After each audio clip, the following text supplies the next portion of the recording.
All right, cool. So let's spend the next 5 minutes getting to know Caapid Simplified. All right, Caapid Simplified. You want to start with introduction to Nourah, mutual introductions, and then we'll jump into what Caapid Simplified is. You go ahead. Okay. Yeah. So this is Dr. Nourah. Nourah passed from her undergraduate program in India, also known as DDS degree, back in 2014. No, sorry, that's me. I'm pretty old. Back in 2018, and then she applied to one cycle 2019, and her most recent cycle 2020. She got admitted in 2020. She's currently pursuing for. Just a little wrong there. I'm sorry.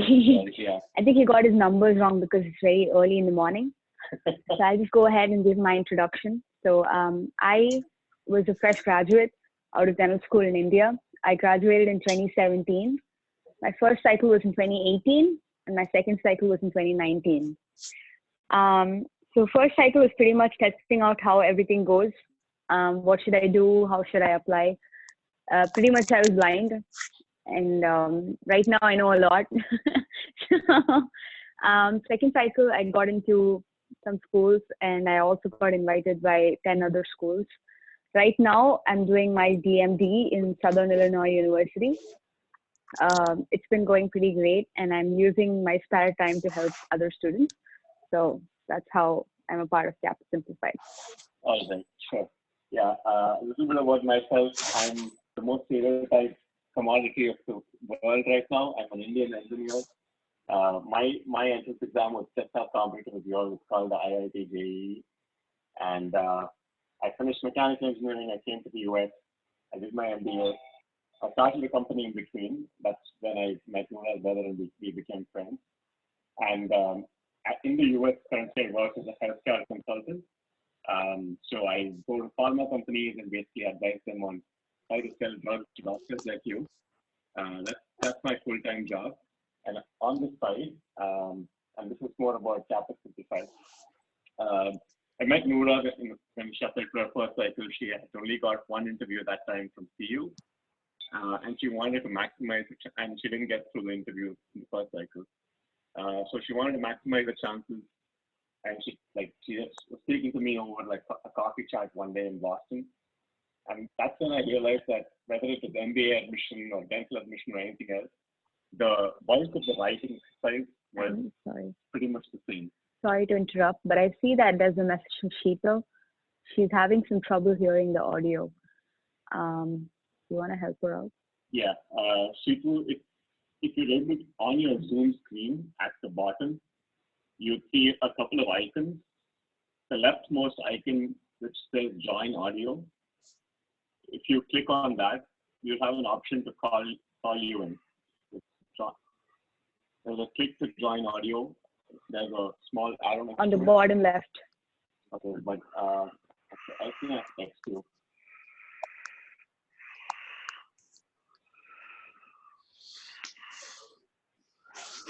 And since it's a public forum, everybody can see each other's comments. If someone wants to like jump in and help her out, that would be really please.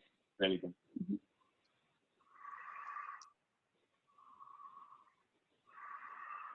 So people who are joining later, if you guys can transfer the instructions through chat if they don't understand, then our session can go uninterrupted.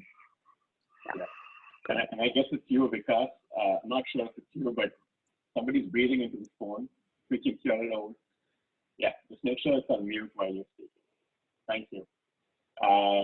Right. Sorry if I called you out. I didn't mean to. Go ahead. Yeah, all right. So what happened was, after we realized that the application process was pretty demanding and there was a lot of writing involved, that's where I kind of came in and said, I'll help you out. So yeah, the number speaks for itself. In the next cycle, she got over 10 invites and multiple admits amidst the ones we could afford to travel to. And she finally chose SIU. That's a little bit about us. When SIU came up, they asked for a $12,000 security deposit, which we did not have the cash for, family did not support. And so we thought, okay, I'm an entrepreneur, Nourah is a dentist. If we can put our skills together, we could monetize some money. And that's how Caapid Simplified was born. It was more of a fundraising initiative for her to pay off her security deposit. And we were able to actually raise not the entire 12,000, but around $6,000 from the couple of people we helped during the last cycle. The stats are on the screen. And then we have obviously joined school now, so now we're doing it more as a counseling service with subsidized rates. That's a little bit about Caapid. I hope we don't have too many questions. I will once again urge, if you haven't yet, to kindly mute your phones and your laptops, that we do not have background noises. All right. Okay. Having said that, just some stats about Caapid Simplified. We helped 12 people last cycle, out of which seven got placed. That's how frank it can be. And out of the 4 people we helped, 3 people got placed in Californian schools. Like 4 people we helped in the West Coast, 3 people got placed in Californian schools. And then we have pretty much worked with only people from India and Pakistan, except for one candidate who was from Iran. We help only one candidate per week. That's just to make sure that we know your story completely and we don't kind of mess up or mix up stories or make it unoriginal that way. Finally, I think the best impact that we bring is in helping people crack interviews and write the SOPs. I think for like other skills that you might be seeking, like bench press and I don't know what else, NBD prep, Toefl prep, we're not the best resource, and we'd be happy to recommend anybody else in the space who could help you with those skills. Okay, that's a lot of me speaking. The monologue is pretty much over. You should be able to ask questions from here on. Let's skip this real quick because there's a lot more stats that came in just 15 minutes before the meeting, and I was not able to put everything together. Having said that, Nourah, please walk us through. So I just thought that I need to talk briefly about what are the steps of applying to a DDS program. I know a bunch of you who've joined this call already know this. I'm only covering this because I see a couple of people who joined this meeting who are very fresh and don't know much about this. So I'm just going to breeze through this whole thing. And if you really need help understanding more about this, you can email me and I'll be happy to help you out with that. So the things that you can do in India, or in your home country, I'm sorry, before you come to the United States to apply for a DDS are to get your ECE done, which is Education Credential Evaluators, who give you a GPA equivalent of your score. Get that done while you're in India, and then you could prepare for your NBDE and attempt your TOEFL once so that you know where you stand, and then secure your transcripts from your school, which is such a pain once you come to the United States because it's just not easy to get your transcripts from your home country. So just make sure that you get maybe 5 or 6 transcripts with you in hand in sealed envelopes, and then start getting letters of recommendation from your dean or principal, one letter, and then another faculty. These 2 letters of recommendation are going to be really important. Make sure you have multiple copies of them. So that will be in India. And then once you are in the United States, give your national boards, give both parts, because as the competition is increasing, it's more important for you to have both parts in hand, because it's more of an eligibility requirement now than it is a tool that can be used to differentiate you. You don't have a score, right?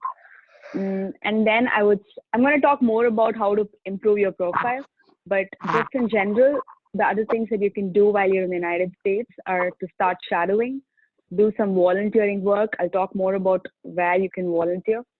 If you have the eligibility to work, then you want to do some dental assistant work. Radiology certification is another feather to your hat if you are able to do that. I believe you cannot do it when you're on a visitor visa, but you can do it when you're on a dependent visa, or if you're already a student. You could do these, and conferences, there are just a wide bunch of them that you could go to without shedding out a penny from your pocket. And then there are CE courses. I'll talk a little more about it when we go in detail about how to improve your profile. So these are the things that you can do when you're in the United States, where you can maximize your time. I understand students who come to the United States on a visitor visa, or even if it's a dependent visa, I understand that you have to think a lot before you spend money. So it's easier to do it without, like, I wouldn't say without spending money, but just invest it on other areas than spending it on things that you don't have to. And then there's also, I can't see, what is it? Country agnostic? Yeah. Okay. Sorry, a bit of bias definition. Yeah. So research assistantship is another thing, but these are once you've really found your place in the country and you know you have excess time to shed. And then there's another one, the master's. That one is if you're not finding ways to come to the United States, like if you really don't, if you're not able to get a visa, I know things are getting really hard out there. And if you think that you really can't crack it in like the 6 months time they give you in a visitor visa, or you can't spend enough money to go back and forth to extend that stay, then what you can do is a master's in MPH or an MHA. But there are also other options that can turn out to be cheaper, which are one-year programs, like a fellowship. It's almost like postdoctoral, but it's like a fellowship, which you can find in UCLA or schools like Rutgers. We can talk more about that too, but this is just a brief overview. Thank you for the trustworthy information. So yeah, I think most of you know this at the back of your hand, and the idea was not to like reiterate what you know, but just to list out everything before we deep dive, because more than 50% of the people on this call mentioned this is not their first cycle. Yeah, I just didn't want to reiterate what you guys already know, but you can ask me questions and I'll be happy to answer them. All right, Nourah, question number one for you. From your perception, you've been to 10 interviews. Sorry, you didn't go to 10 interviews, but invited to 10 interviews. But what do you think the admissions committees look for? I think this is a question that we all struggle to answer. But admissions committee in general look for a student who's ready to learn differently from what they already know. I know a lot of students think that it's about your GPA, it's about your clinical experience. Not so much. Some schools, I know that they expect students who have a lot of experience or they have a master's degree, like USC, like UPenn. They need students who have masters. Of course, I got invited to UPenn, but then once I went to that school, I realized that they expect students who have masters. And one of the reasons I got invited is because I had a good statement of purpose. But yeah, as I said, I was a fresh graduate out of undergrad, and so that was not the school for me.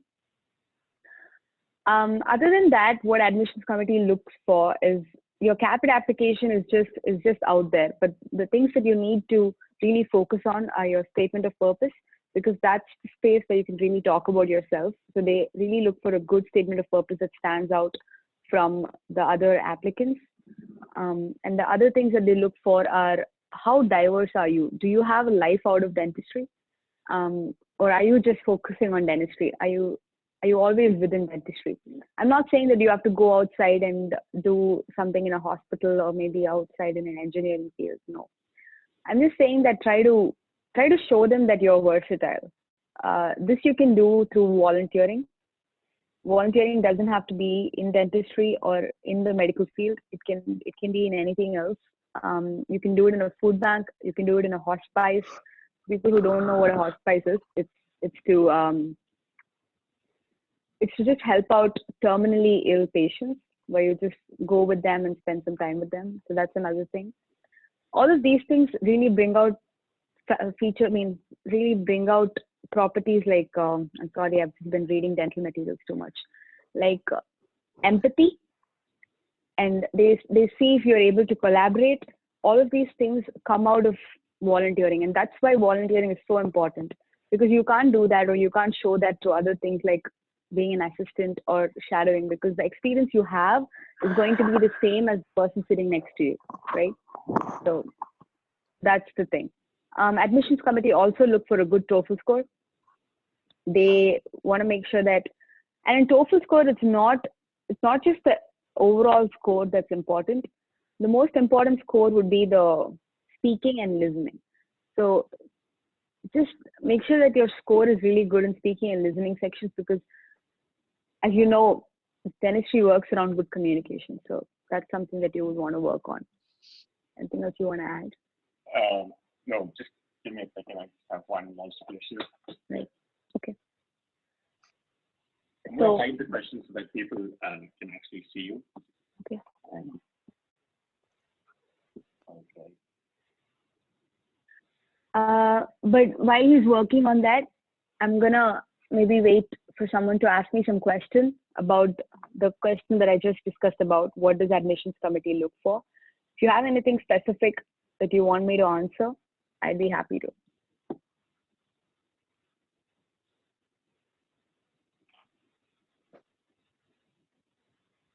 What would you consider a good overall total score and also a good speaking and listening score?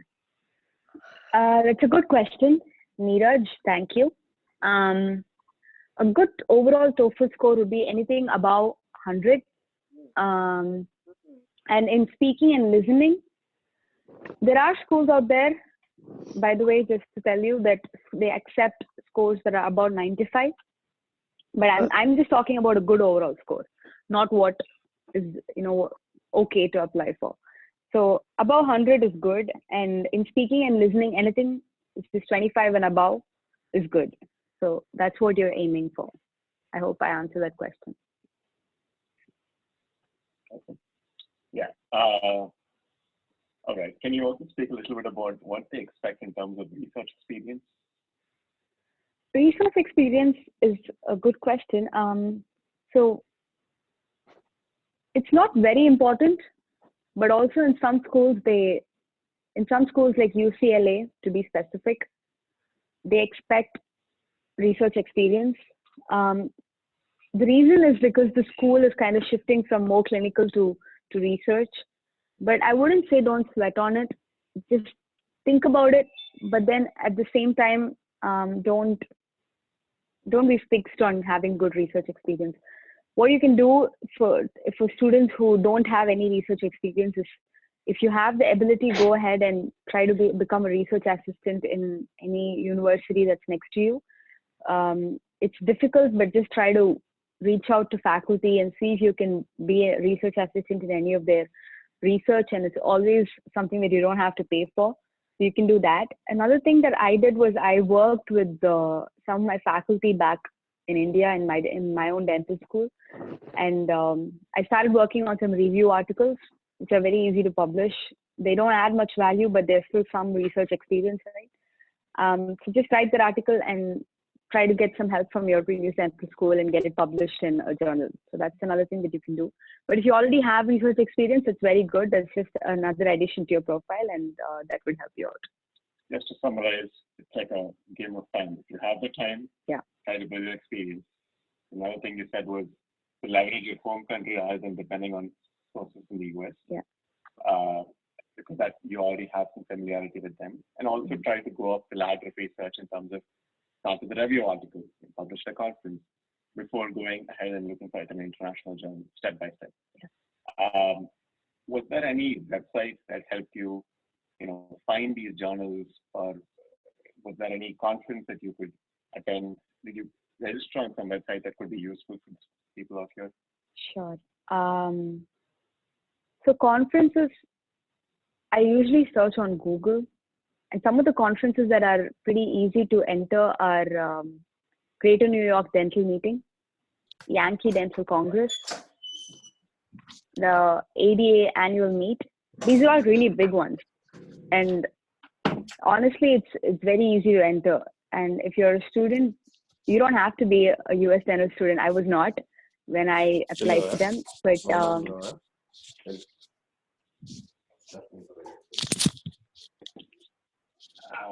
make sure everybody's on mute, but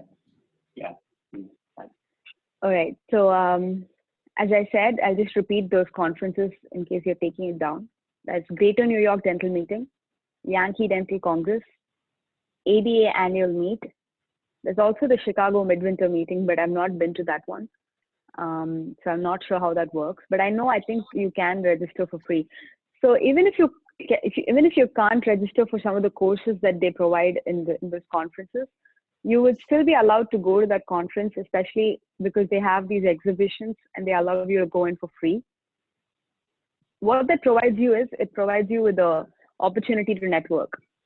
So you get to meet a lot of these people, American dentists, people from universities.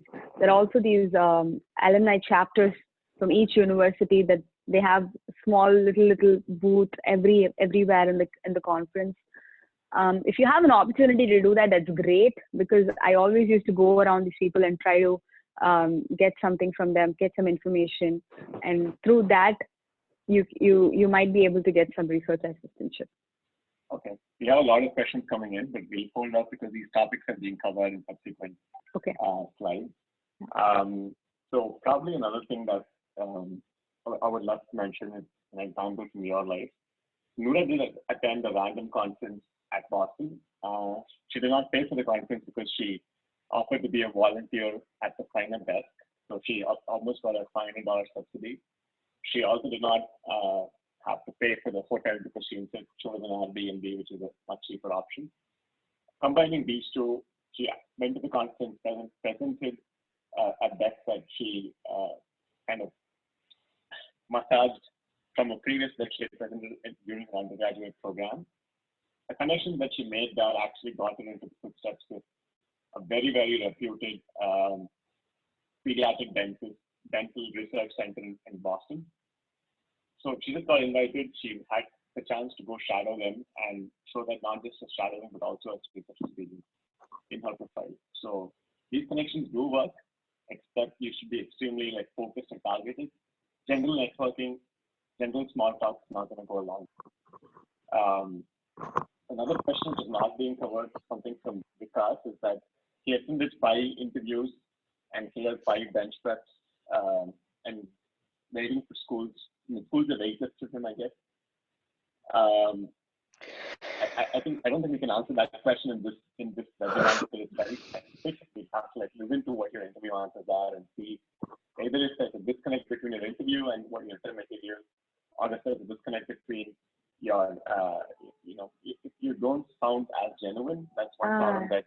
Just to add, also Vikas, I don't understand what you mean by you cleared your bench, because in a lot of schools like Loma Linda, Buffalo, what it really means by you cleared your bench is because it means if you tell me, Nourah, you cleared your bench, it means you just cut it off and you just entered into the next group of interviewees.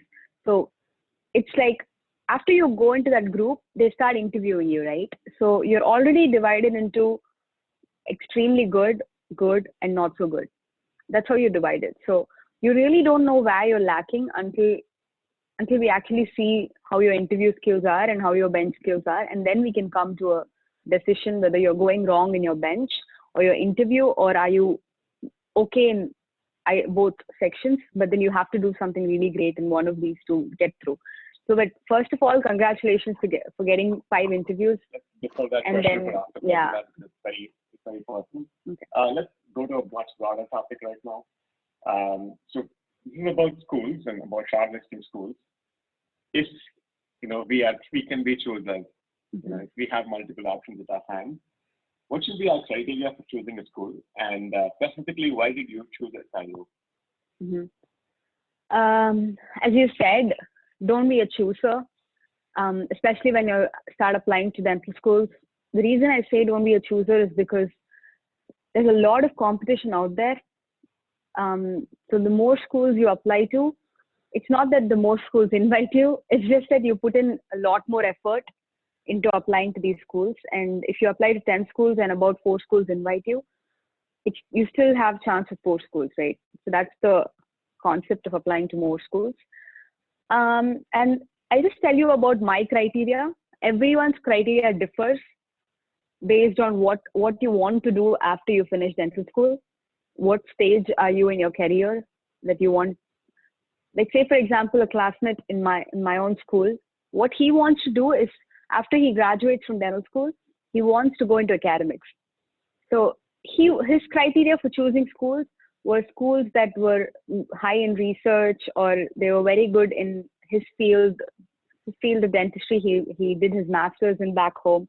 So that was his requirement.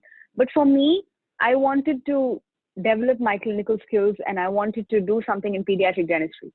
So my criteria was a school that would give me good clinical experience, good exposure, and an ability to approach faculty. I know that sounds weird, but in schools that have a lot of students, it's often very difficult to approach them. So that was one criteria for me. And the reason I was able to come to this criteria is because I had a choice. So if you don't have that, don't do it. Once you apply to all the schools, if more than 3 schools accept you, then you have a choice to choose them. Like I was accepted in Loma Linda and Buffalo and SIU. So the reason I chose SIU from these 2 schools is, one is because SIU takes only 6 students, and I thought I'd be able to approach faculty more, which is true. And I'm also going to get more clinical experience. Apart from that, another thing you really have to look for when you're applying to schools is how much can you spend. It's really important. Schools like VCU and UPenn, tuition just goes off the roof. It's expensive, but don't not apply to them. But if you have a choice to not choose them, then that's what you need to do. Look at living expenses. If you have a family, then you really have to think about how much you can spend. That's another thing. Overall, I'd say that things you want to look for while you're shortlisting schools would be your budget, would be your location. If you have a family at certain places and you want to apply to those schools, then make sure you apply to those schools and start looking at what you want more. Do you want it to be more academic oriented, or do you want it more clinical oriented? And also the duration of the course. The duration of the course differs in certain schools. My school, 2 years and 3 months. Schools like VCU is more, and Indiana is 2.5 years. So those are the things you can look for. All right. Sake of time, let's jump to the next question. That was pretty helpful, but I guess that some greater than our stages that we have an option of schools. Let's just probably skip and look at some myths that surround this DMD and DDS admission. Mm-hmm. What would you say are like the 3 big myths or the 5 big myths that people have around these admissions for international students specifically? Mm-hmm. Okay. 3 big myths. One big myth, which I would say, is that admissions committee is looking for students who like charity. I don't think that's true. Maybe you can tell them why. Yeah, I mean, it's an ROI game. If you're going to invest $300,000 with a 6.5% APR loan, or if it's from your local country, it's going to be probably at least that 11 to 15% APR loan. Your intentions to pay that back is going to be first priority. It's not going to be serving society. Even if you're going to be a self-funded dentist, you're having a lot of resources from back home or collateral, you definitely want to earn that money back under your own plate. So it's surprising the admissions committee that somebody would spend so much to do service at the end of it. So try to be realistic about it. If it's really your passion, it could show itself in manifest itself in several ways, but try not to push on your SOP, try not to mention that you have a philanthropic intent, you want to serve the needy, you want to expand access to care, you want to fight the issues of insurance in America, and all of those things. Those are rather impractical, and just take a litmus test on your own ambitions in that sense. Okay, back to you. Yeah, I think that's one of the myths. We can go on and on about it, but I don't want to waste more time. Apart from that, I would say the second thing that's a kind of a myth is that it's difficult for fresh graduates to get into dental schools. I know that some people who are in this meeting also asked me if it's difficult for fresh graduates to get in. It's not. It's difficult for everyone to get in. It's a common thing. It's not for fresh graduates alone. But the challenge that you guys face as fresh graduates, that I faced, is that you have to have enough experience, even though you don't have clinical experience back in India. So the things you need to do to improve your profile is to put something out there, like come to the US and have some shadowing experience, have some volunteering experience, start presenting papers in the US, see what you can do to keep adding on to your profile. And that's what you need. And the other things that really get you through to the dental school are your statement of purpose, your letters of recommendation, your supplemental answers. Your application has to be there. It has to be spot on. And if you do that, then you're going to get invited to all of these schools, the schools that maybe you thought that wouldn't invite you, those schools as well. So after that, what you need to do is work on your bench skills and your interview skills so that you get through that school. It's a myth. It's not that fresh graduates can't get into dental school. And I'm living proof. Say that for a fresh graduate, they can make up for lack of number of years experience in terms of diversity of experience. Yeah. Like I think the dean is the big thing in but the principal. I don't know if someone has unmuted it to ask a question or if they're just on unmute by mistake. If you could just mute it and we'll start having questions later in this session. Thank you. Just one quick question you could add on to this later to the previous topic. Is it mandatory to have a letter of recommendation from a US professor or clinician? It's not mandatory, but it's definitely very helpful.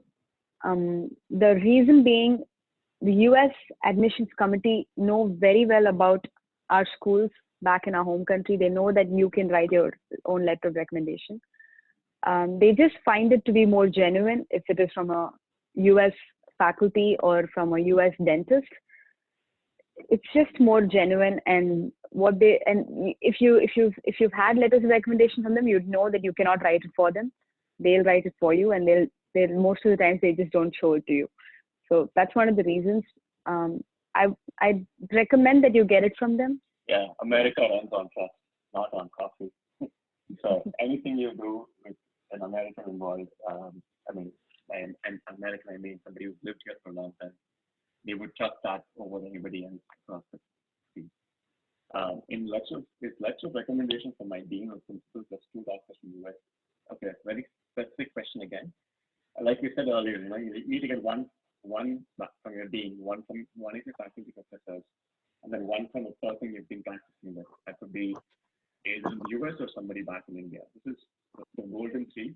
Outside this, you could get some diverse letter recommendations as well. Okay, let's go to the third myth. Do you have a myth around, some people they confuse between the last year of their DDS being an internship versus work experience. What is it exactly?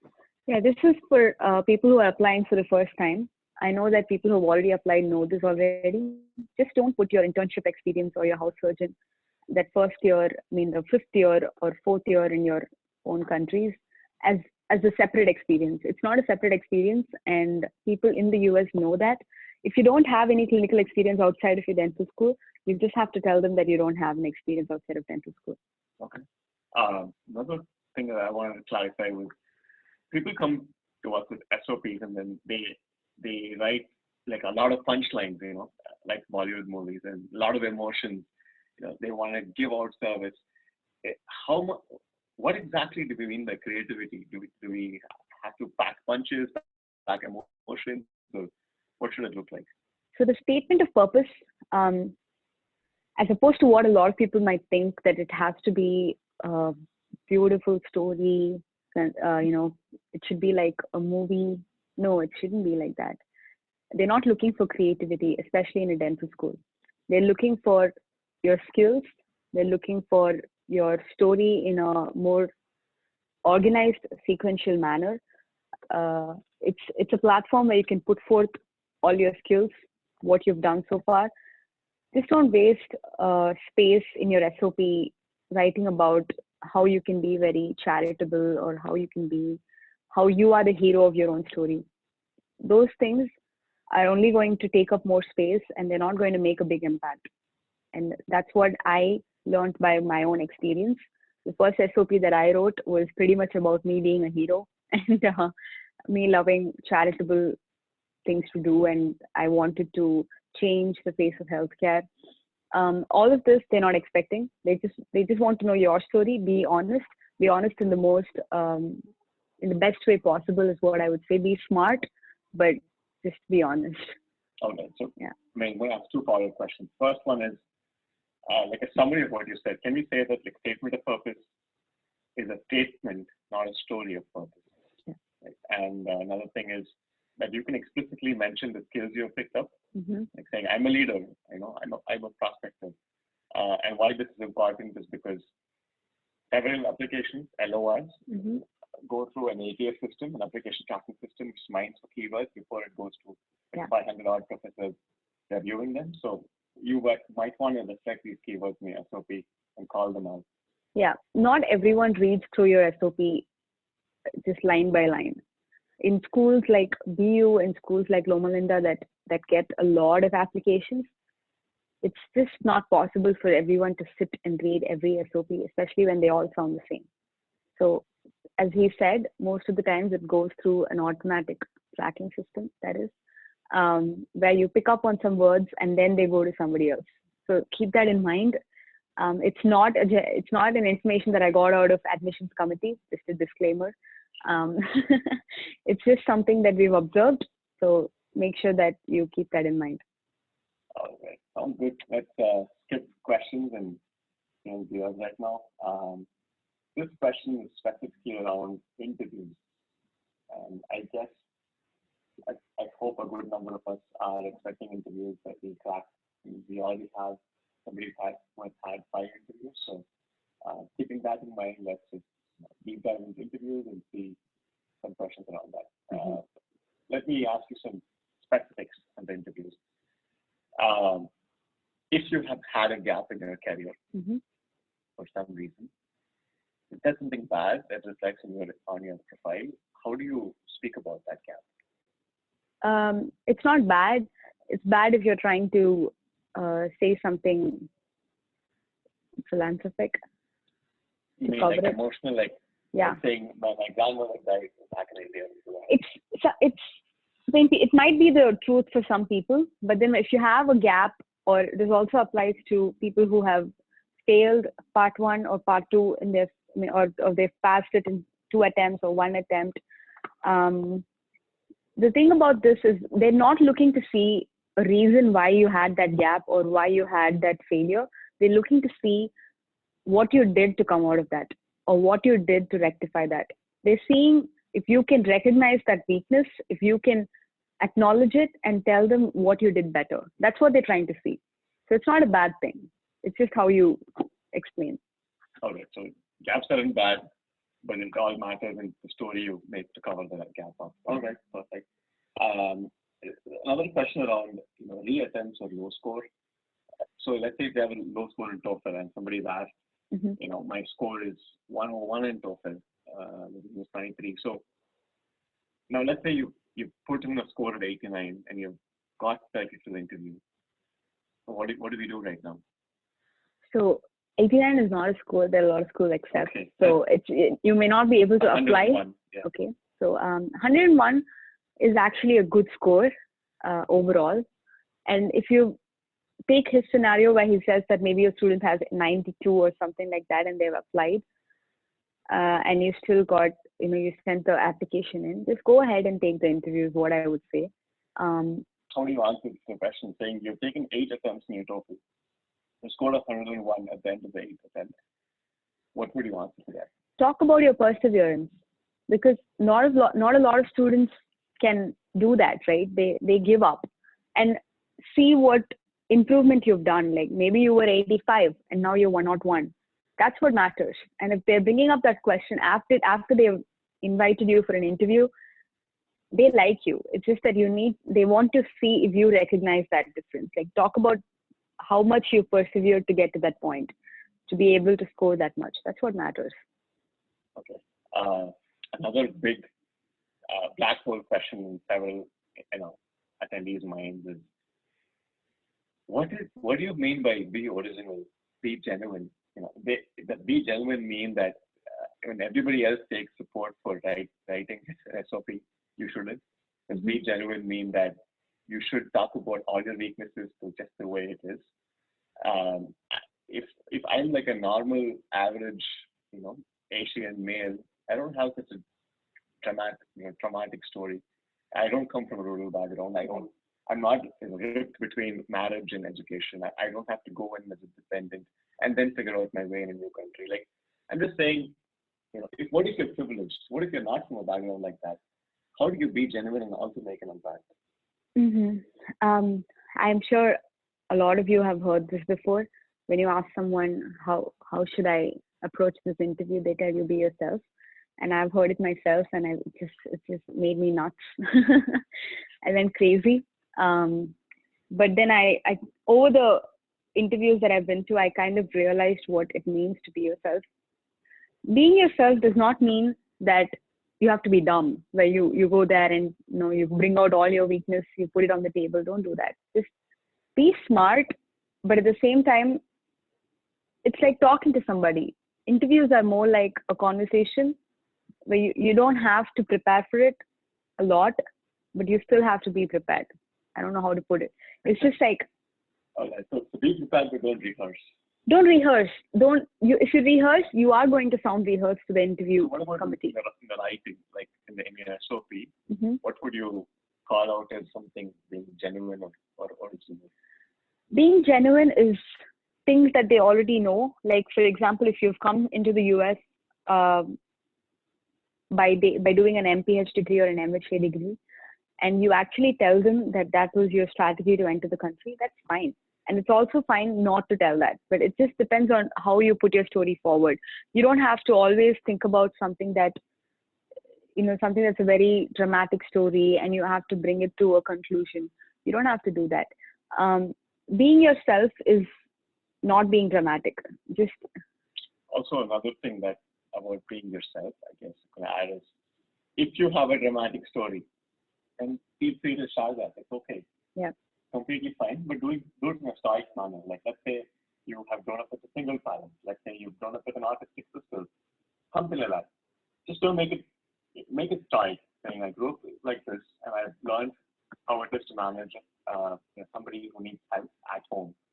I've lived with this burden. I've come from a background which was largely speaking only the vernacular language of like Urdu or Hindi, and now I have to migrate into a place which speaks largely English and Spanish. It's something like that. So be stoic, but don't be dramatic for the points you're sharing. And it's okay to talk about your weakness. For a lot of us, it's difficult to do that. It's difficult to bring out your weakness and say you're not good at this. We have a very good question around genuinity. Do you think it's a good idea to mention about the bench test course we have taken, whether you've gone to like events in Duncan or somebody else? You could say that. You don't have to really call it a bench course. At least that's the advice that I recommend you follow. It's not called a bench course, if you know that. It's called just a restorative or an operative course that you took to better your hand skills. And questions like this, only a few schools like CU might ask you. They might ask, did you take a bench course to prepare for this, or how did you prepare for this course? And you can just simply tell them that, yes, I did take a course. I took a course in California for operative dentistry, and it really helped me develop my hand skills. And I did a whole lot of practice at home to do it better. Yep.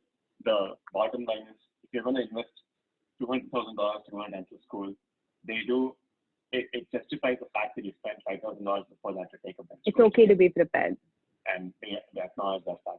So that's completely fine. In terms of okay, I think I lost my flow right there. But let's probably speak about the last aspect of interviews. Several students, I've seen kind of struggle, or prospective students struggle when they're being asked the question about leadership. Right? So as soon as they talk about leadership, they think of somebody to the level just like a Trump. I'm not getting political here, but like look like a Barack Obama, and they think like a leader is somebody who stands on a podium, sits on a stage, speaks on a mic. How do you answer this question about leadership, or even write about it in like an SOP, or like some supplemental questions ask us about leadership skills? What is leadership per se? I think for you to answer that question, you have to differentiate between a leadership and a leader. So I think you're a much better person to answer that question because he was the person who trained me to differentiate that and talk about what exactly leadership is. So I'd let you answer that question. Thanks for deferring that back to me. Leadership is a skill.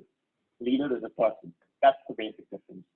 So when somebody asks you how have you shown leadership, think about the skills that make up leadership. And the skills that make up leadership can be even from the bottom. So it's about how do you resolve conflict between a team? How do you collaborate among diverse individuals? How do you moderate different opinions that come in? How do you keep a bunch of people streamlined in a common goal? How do you connect vision with action? These are skills, and these can be employed by anybody. It doesn't have to be a person. It doesn't have to be a boss. It doesn't have to be a person who's on top with everybody else at the bottom. US believes in a flat structure. You call your professors by name. So you might pretty much want to reflect those aspects. That I had portrayed leadership skills, but I was not per se a leader. I don't have to be like a school pupil leader or a college, hired or a secretary to have initiated something. I just need to show these skills in whatever small scenario, whatever small team I work with. So keep that essential difference in your mind. It makes a big impact, and don't try to over portray what you might not have done. Okay, that's pretty much what it is. We have only a couple of more minutes to close and leave it open for questions. And let's just ask some add-on questions that I put up based on what our attendees had asked, to the Google chat. So first is, what do schools mean by rolling admission? Rolling basis typically means that they look at application on a first come first serve basis. So if for example, I am the admissions committee and I get 250 applications and I'm inviting 50 people, I'm going to do it in first come first serve basis. If I'm looking at this application, I don't like it, I'm keeping it here. Looking at this application, I like it, I'm going to send an invite to them. So that's the difference. Schools that are not on rolling basis go through all the applications and then they decide who to interview. So if I've already reached 50, I may not look at the applications that come after that. That's the thing. So the disadvantage with that kind of situation is that you want to be first, you want to be early. So make sure that you apply early to schools that are on rolling basis and also the schools that are not. It still gives you a little of an edge. Okay. Can you speak a little bit about bench prep? So we have multiple options out there, free videos, paid courses, and different price points. What is your take on how do we choose a bench prep course? Okay. I've had a lot of questions, students who we trained and also the students who questioned me asked this question. So thanks for putting it out there. You have to see where you stand first. Do you really need a course is the question that you want to ask yourself, and be really honest, be your greatest critique. And the second question you want to ask is, how much can you spend? I know that a lot of us over here really cannot afford to do it. But let me tell you, a bench course is an investment. It's not just going to help you get into a dental school. It's also going to help you while you're in dental school. So the course, I'm not going to vouch for any particular bench course over here, but I'm personally not a fan of the courses that are for 2 days or for 1 day, because you're almost spending as much money you would spend in a 5-day or a 7-day course, but you're still not learning as much. The course that I took was Stevenson, and I thought he was great. I learned a lot. I'm still having an edge in dental school, doing better. It's only because of the skills that I might have grasped while I was with him. I'm not saying go to him. There's also Duggan, who's also extremely great. And these two are the best ones in the United States. And if you're from India, I've also heard that ODA is good.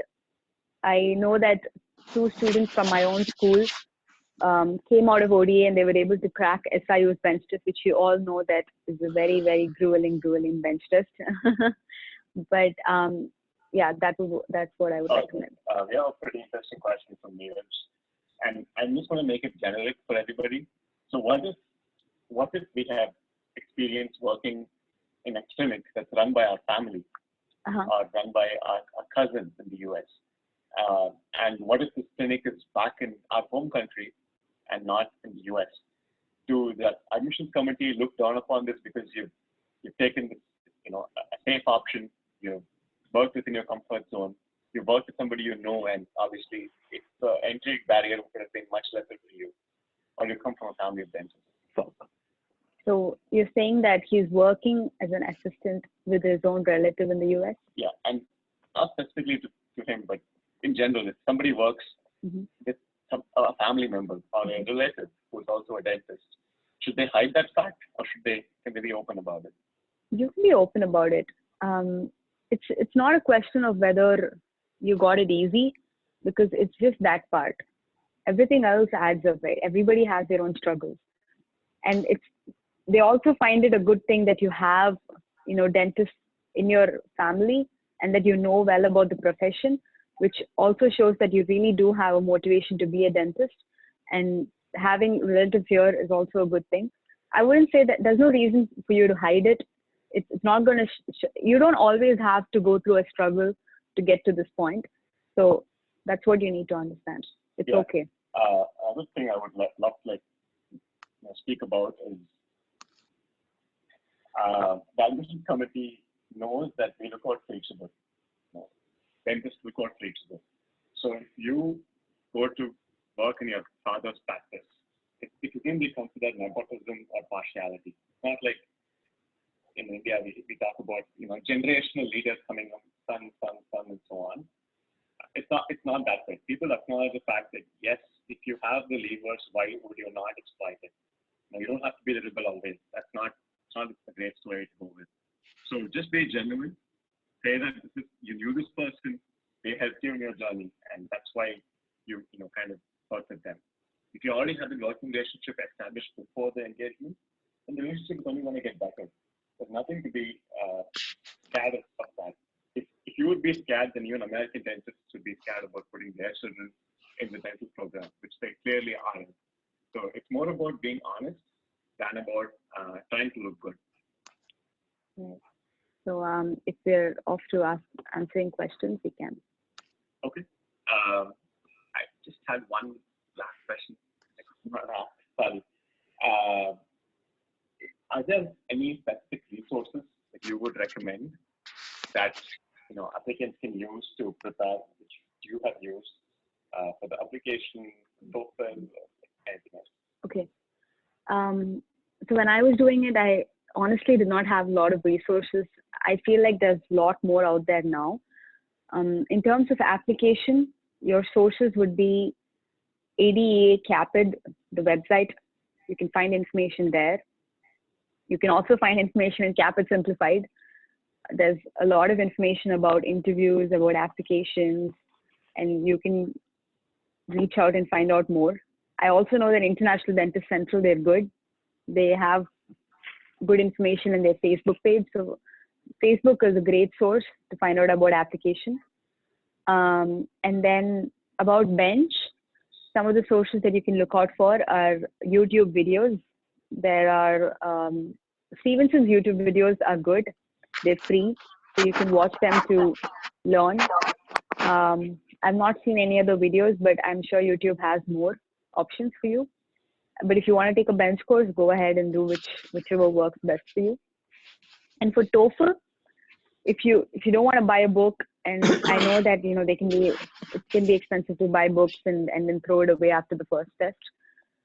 A great resource is to go to your US embassy if you're not in the United States already. If you are in the United States, you'll have this resource in libraries. Just go, if you're going to the US embassy, just go there and you can show an ID and enter. You don't have to pay for it. You'll have resources for Toefl. You'll also have like listening videos and everything. And there's also counseling services. They may not know a lot about national boards and the dental admissions, but they'll still be happy to look out and answer your questions if you have something for them. I took that resource initially when I started my process, and they're very resourceful. Okay, thank you. Now also to add, if you want to take CE courses, some of the websites that you can look out for is dentalcare.com. They are courses that are certified by P&G. So when you have free time at home, especially when you're quarantined, then you can't pretty much do anything at home. You can actually take all these courses and they'll just keep adding to your profile. They're also CE courses. It's okay if they're online. And one of the ways of getting to some of the CE courses which are organized, many CE courses happen right around the corner around your streets, because all these dental offices, they need to be updated.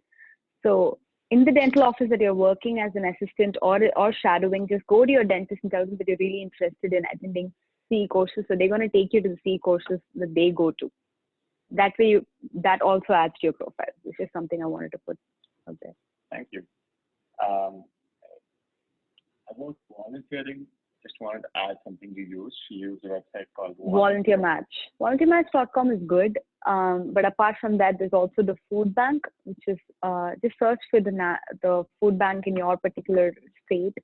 I've been in Washington D.C. and in Mass, so both areas I've worked in the Greater Boston Food Bank and the Capital Area Food Bank. They're both good too. You can schedule your timings, you can go whenever you want, and they add as a volunteering experience.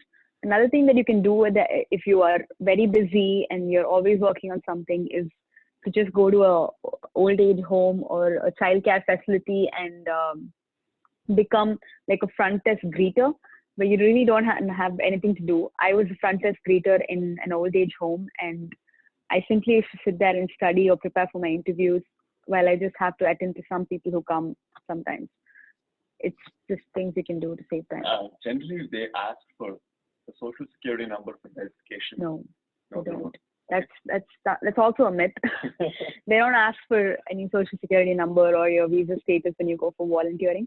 Volunteering you can do anywhere except for hospice, because you're working with terminally ill patients and you're going to be alone with them, so they want to make sure that you can do a background check. But other places you're fine. Can you volunteer in something that doesn't have to do with a non-profit or philanthropic initiative, but a company, startup? You can. If you can't find anything, you can. I did it. I volunteered in his company, just as, you know, I used to enter data and do a little research about the companies that I'm asked to do research about. That's what I used to do. But as I said, for a person who does not have much clinical experience, you diversify your experience and show them that you're ready to learn. That's what you can do. Okay. Very good question associated with this. Does volunteering abroad have the same value as volunteering in the US? By abroad, you mean? I understand. Yeah. So your question is, does volunteering in your home country have the same value as volunteering in the United States, home country or any other country outside the US? Not so much, because all the schools over here, they look at what you've done in the US. And if you don't have the ability to come here and stay here and do it, please do it in your home country, because that way you still have volunteering experience. What I would say. Awesome. That's pretty much sums up a lot of things. And you know, before we break into questions, I'm just going to take a minute to mention that specifically for the interviews, we've put together, we've spoken to like students who took interviews in 16 schools, the top 16, compiled a list of all questions, exact list of questions that could come together and put that on campus, right? In something called the Ultimate Interview Compendium. If you haven't had a look at that, please do have a look at that. It can be super useful. Just you can probably download the page, take a printout, and use it as a reference for your interview preparation. Take that to like a friend or a coach for like doing mock interviews, but keep that as a reference. It has the exhaustive list. There cannot be something outside this or the content that you missed out after answering all those questions.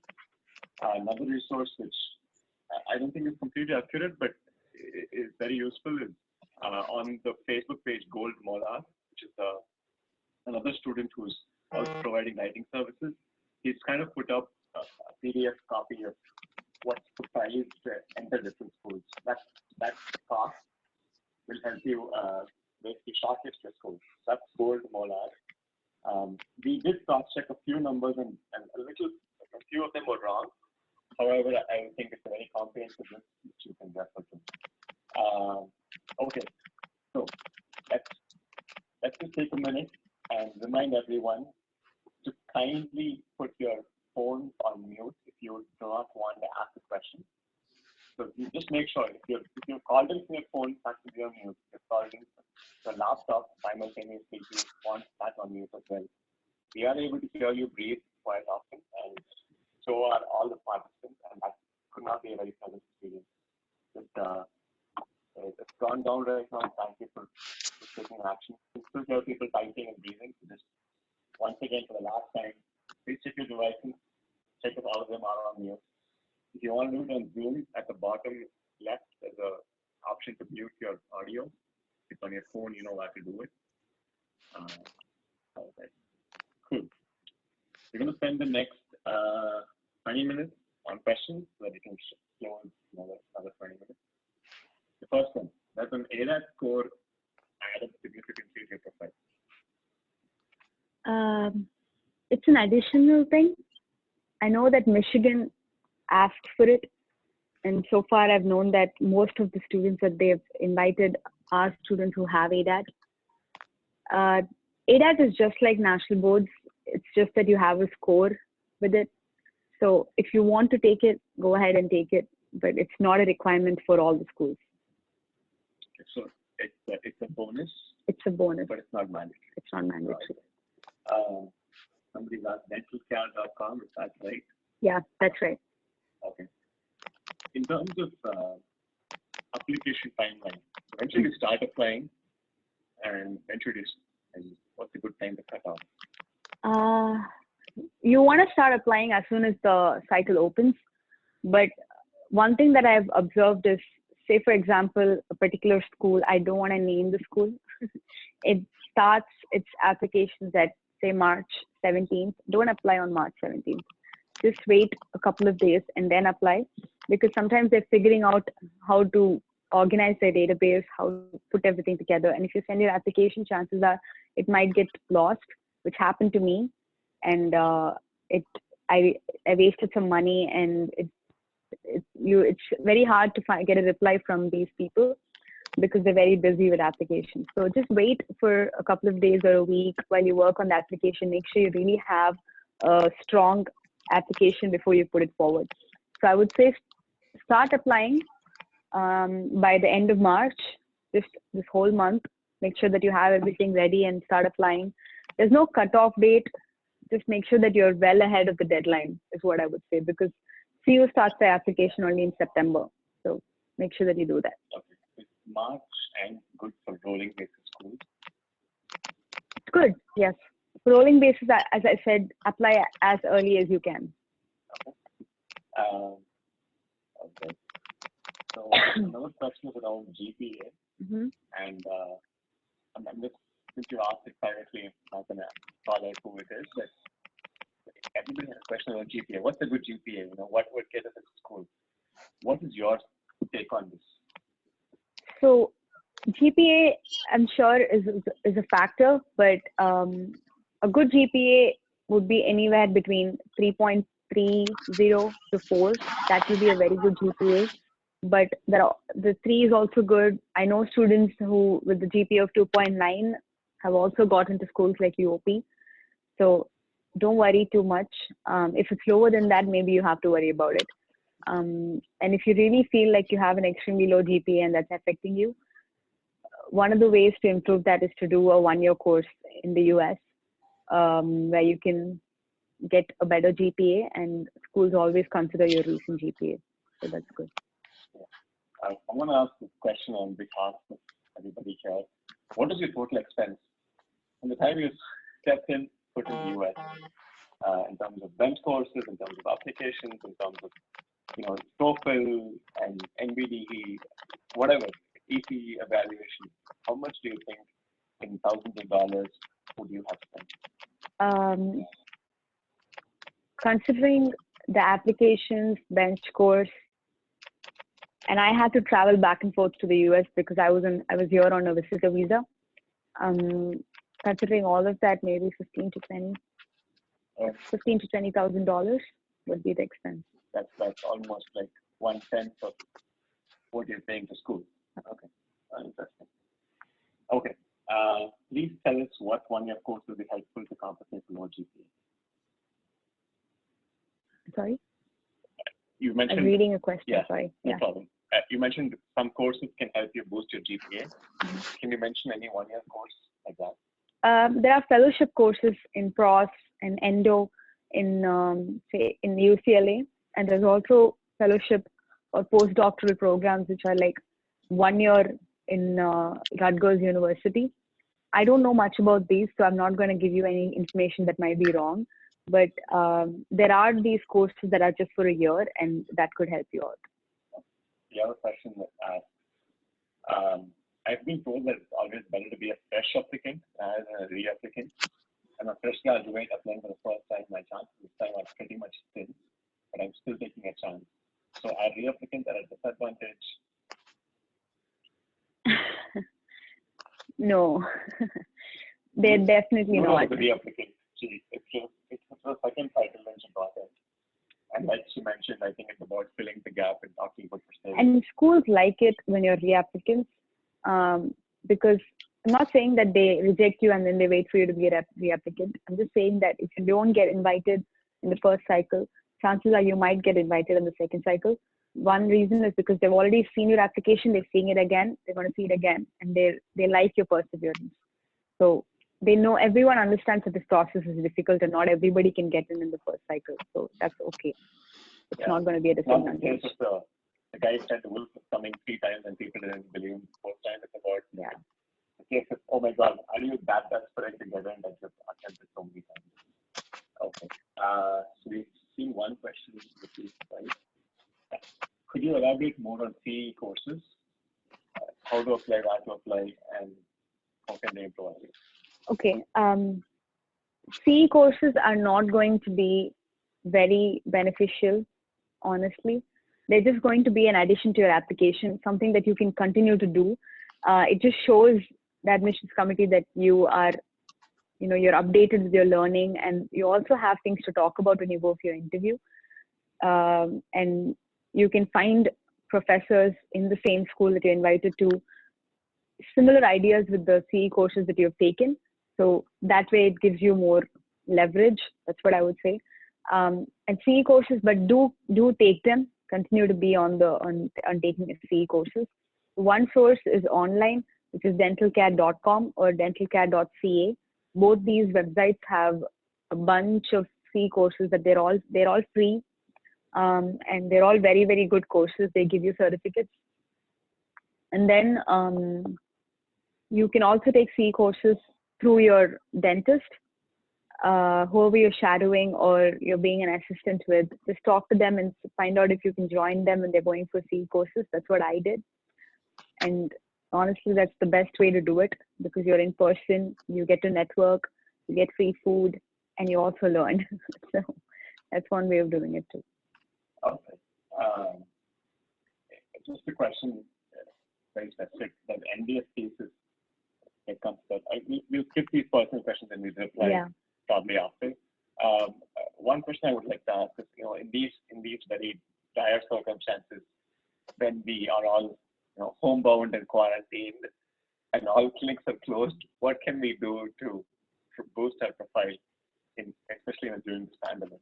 I think what you can do best at this time is practice your bench skills, because you're at home. It's a great idea to start practicing before you get invited.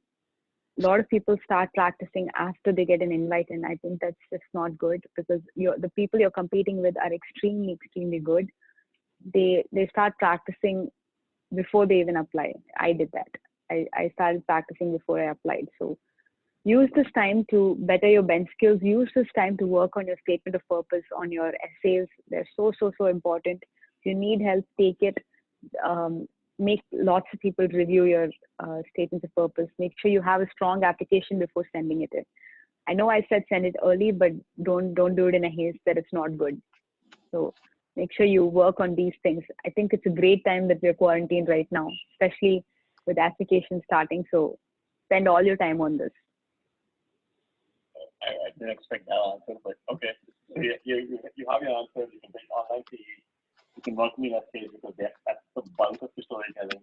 And US runs on stories like it runs on tough.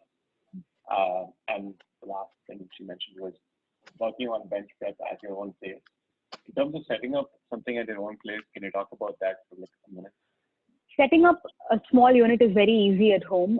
You just have to get a compressor from Amazon.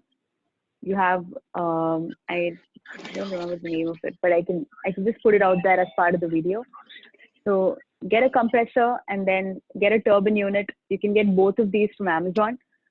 Just for information purpose, I'll just put information about what you can get in the Caapid Simplified website.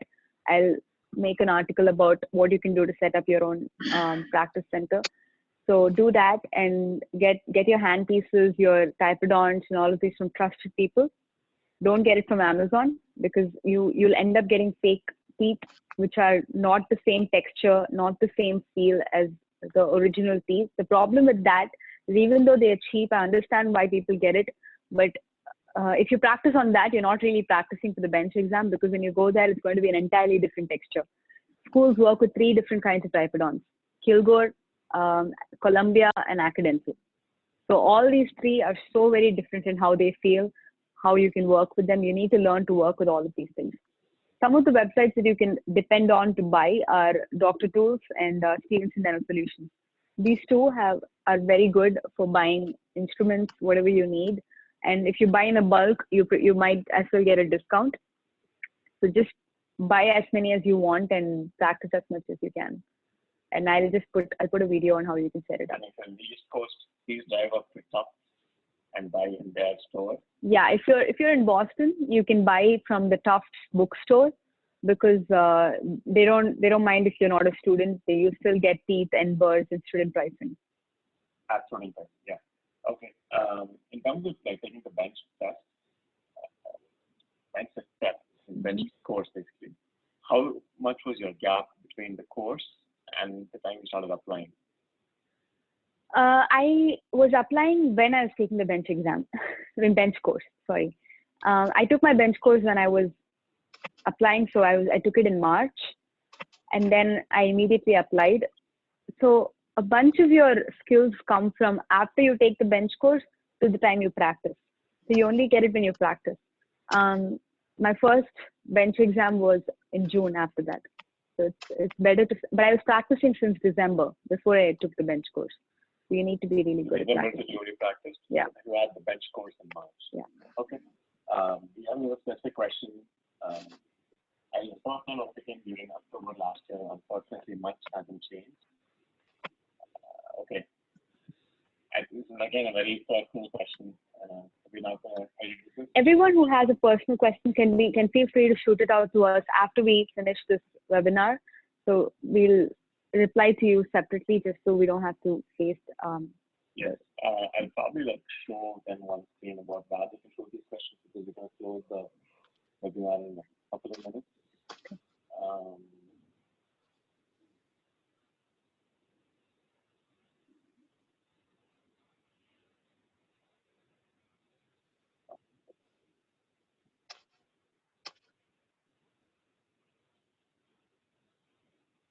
Okay.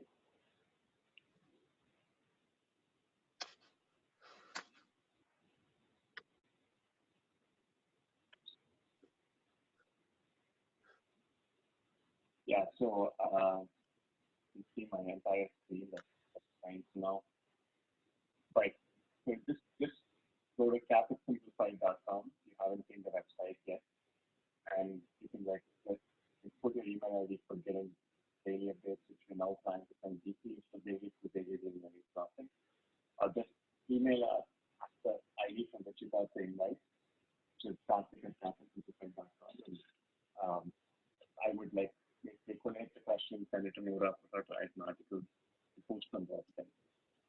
We took a brief hiatus after helping students between I think November and right now, and now we've restarted work. So you might have seen it, the pay-to-pay is pretty much dead, but you can post your questions there as well, and hoping to get more active there.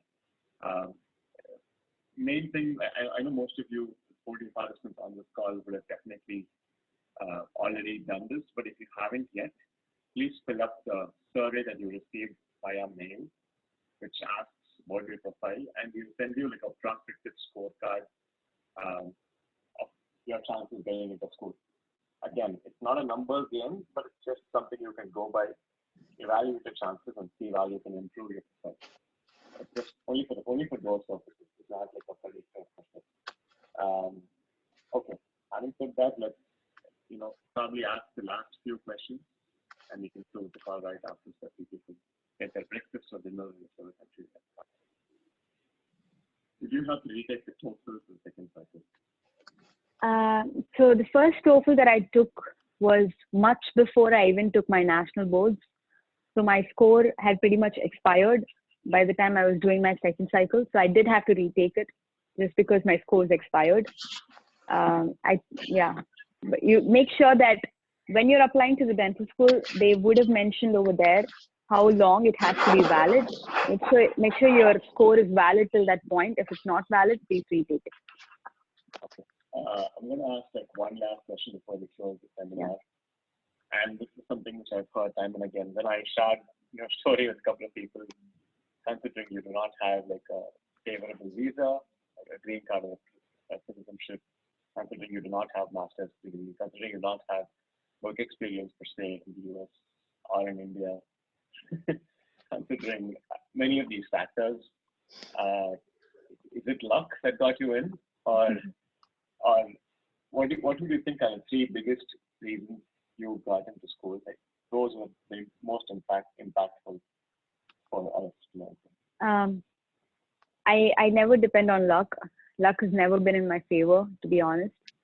But one of the things that I focused on was my weakness. I knew what my weakness was, and I was not shying away from it, which is not having enough clinical experience back home.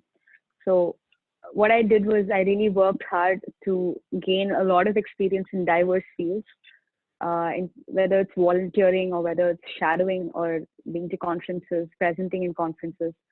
I built a really strong profile. That was one. And second was working on my application in terms of the statement of purpose, letters of recommendation, all of these, and supplemental answers. They had to be really strong. So I worked so hard on them with Karthik. We always used to be on them all the time. Make sure that your application is great, that they really cannot put it away. And the third thing I worked on was my bench skills. I practiced every day, every single day, to be better. You can never practice enough. You guys would have noticed if you've been practicing that if you don't practice for 3 days, your hand skills are going to be different. It's just the way it is. So just make sure that you practice a lot. And of course, the interview skills will come to you as often as you practice. So that's another thing that I worked on. And that I believe got me into a dental school. All right. Thank you, guys. Thank you all for joining us. Thank you for sitting so patiently and listening to all of this. If you have, we are sorry for not answering some of the specific questions. We'd love to answer all of these questions through email. Please feel free to email us and we'd be happy to do that. Awesome. So the meeting for now, and we're trying to send out one more webinar exclusively for people who are applying fresh out of college, only like a 0 to 2 years work experience. We'll let you know what the dates are on your email ID and you can join us for that. All right. All right. Thank you. Have a good day.